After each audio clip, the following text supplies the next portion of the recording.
और मैं आप सब लोगों को स्वतंत्रता दिवस के 64वें समारोह या 63वीं वर्षगांठ की हार्दिक बधाई देता हूं। मेरी और बाल्को प्रबंधन की ओर से आपको स्वतंत्रता समारोह की शत-शत बधाई।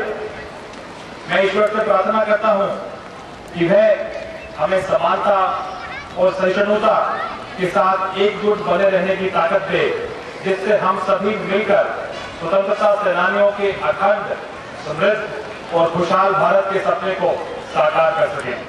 आदरणीय नागरिकों, हम सभी को ये याद दिलाना मेरा कर्तव्य है कि हमारे देश के पहले प्रधानमंत्री पंडित जवाहरलाल नेहरू ने अपने उद्बोधनों में अनेक बार कल कारखानों को आधुनिक भारत का मंदिर बताया था। उनकी कई बातें आज के समय में कहीं ज्यादा प्रासंगिक बन चुकी हैं। आजादी के बाद देश में पंडित नेहरू की सोच के मुताबिक बड़े पैमाने पर कल कारखाने खोले गए, जहां लाखों नागरिकों को काम मिला। भारत एल्यूमीनियम कंपनी लिमिटेड भी उनमें से एक था। समय के साथ बाल्को ने अपनी उपयोगिता सिद्ध की और उत्पादन के अनेक कीर्तिमान बनाए। एल्यूमीनियम के मामले में देश को आत्मनिर्भर बनाने में बाल्को का अतुलनीय योगदान रहा है। यह समय भी आया जब सरकार ने बाल्को की पुरानी तकनीकों को बदलकर उसका उत्पादन बढ़ाने की बात सोची। आज आप देख रहे हैं कि बाल्को में विस्तार और आधुनिकीकरण का नया दौर शुरू हो चुका है।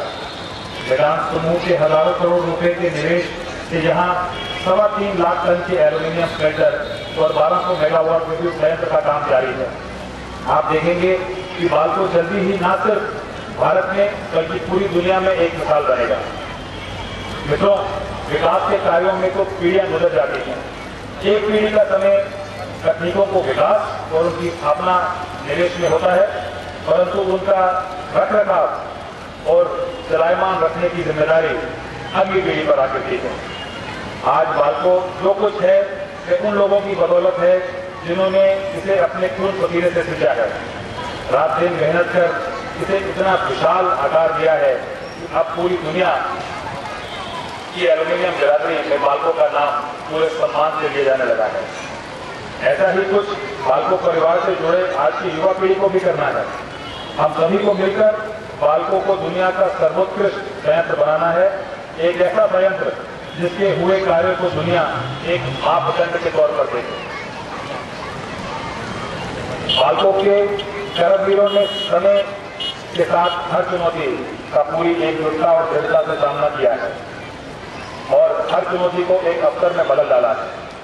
मंदी के दौर में हमने कंधे से कंधा मिलाकर काम किया और उत्पादकता, गुणवत्ता के प्रत्येक क्षेत्र में श्रेष्ठ कार्य कर मंदी के दौर से उभर कर दुनिया को यह दिखा दिया कि हमारी टीम भावना पर कभी भी कोई भी नकारात्मक प्रभाव नहीं पड़ सकता है।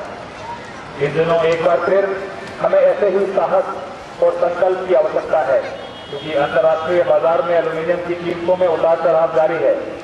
जून 2010 में एल्यूमीनियम के भाव $1800 के आसपास पहुंच गए थे।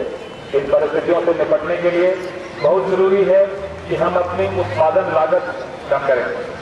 यदि हमारी लागत दुनिया की अन्य एल्यूमीनियम कंपनियों के मुकाबले कम या उनके समान नहीं होगी तो बाजार में हम प्रतिस्पर्धा नहीं कर पाएंगे, जिसका सीधा असर हमारे व्यवसाय पर पड़ेगा।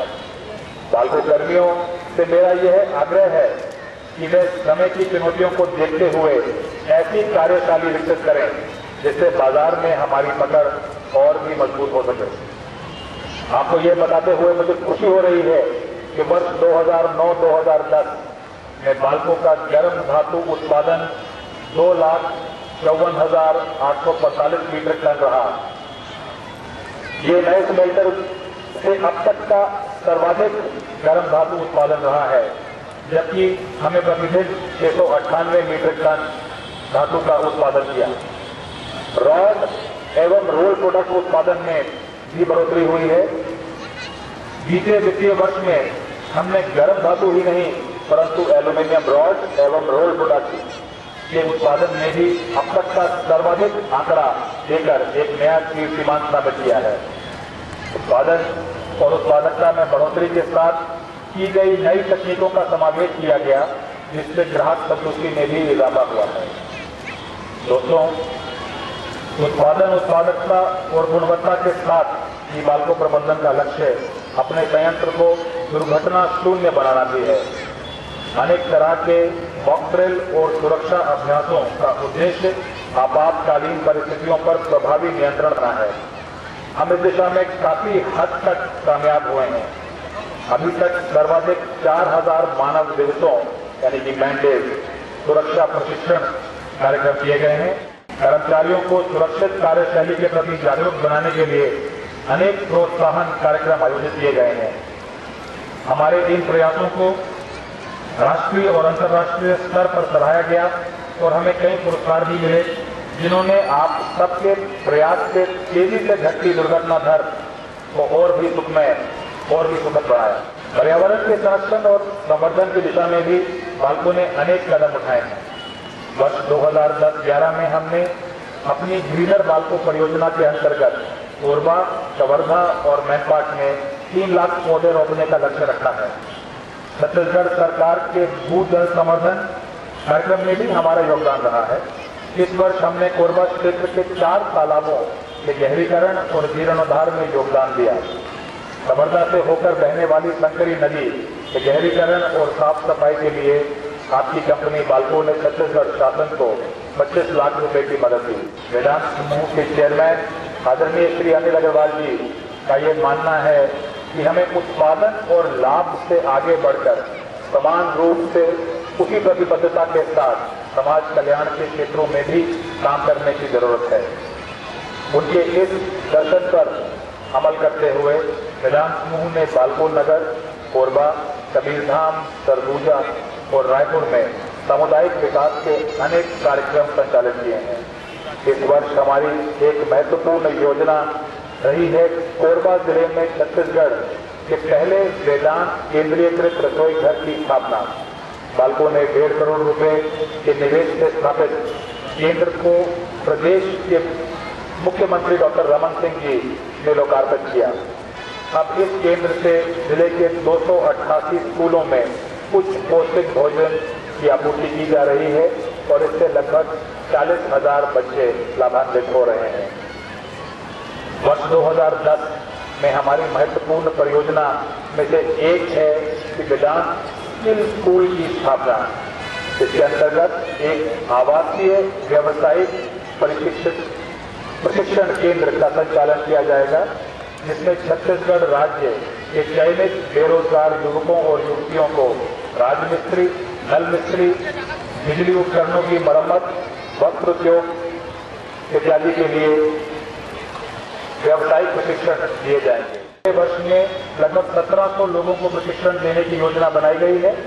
इस योजना में ILNFS नामक राष्ट्रीय स्तर की एजेंसी बाल्को का सहयोग कर रही है। वेदांत कैंसर चिकित्सालय एवं अनुसंधान केंद्र का निर्माण रायपुर की नई राजधानी क्षेत्र में ग्राम उपरावाड़ा स्थित सेक्टर 36 में तेजी के साथ चल रहा है। इस पर वेदांत समूह 300 करोड़ रुपए का निवेश कर रहा है, जिसमें 360 बेड, 360 बिस्तरों का अस्पताल तैयार किया जाएगा।